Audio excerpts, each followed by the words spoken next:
Hi, in this video, we'll be talking about another dictionary method from keys.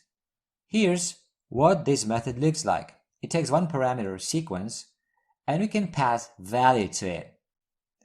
This method creates a new dictionary with keys from sequence. If the optional parameter value is given, all the values are set to it. Here, we're using a list as a sequence. This is our sequence, okay? So let's use the fromkeys method like so. Data dictionary equals dict fromkeys, and we pass our sequence with no value. So if the value parameter is not passed to the method, the values default to none.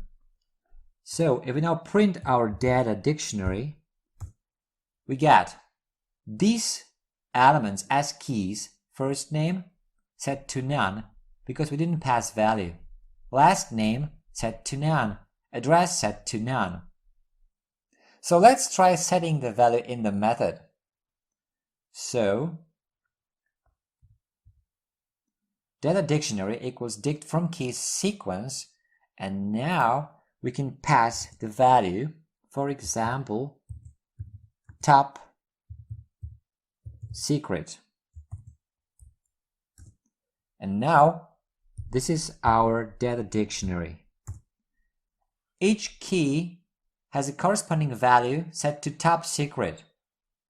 First name, top secret. Last name, top secret, and so on. Now, here's how it looks with tuples. Let's define a sequence again as a tuple. Fine. And now we can create a dictionary using the fromkeys method like so. Fromkeys, here pass our sequence and we set value to unknown. So this is our data dictionary now. First name unknown, last name unknown, and so on. Also, strings and ranges can be used. Have a look.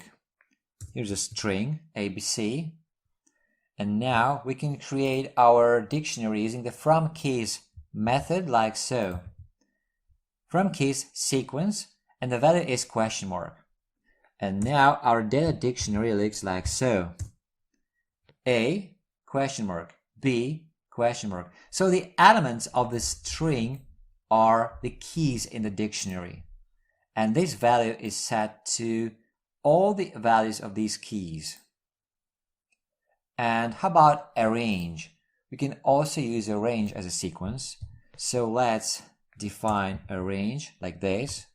And now let's create a dictionary using the fromkeys method like so. Okay, and now we want the value to be equal to 0.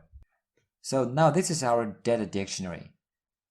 Now 0, 1, 2, and 3 are the values generated by the range method and used as keys in this dictionary, and the value is 0 for all elements. Okay, that's it for this video. If you like it, a thumbs up would be great. Also, make sure to subscribe for future videos. If you want to leave a comment or ask a question, you're welcome to do so. Thanks for watching.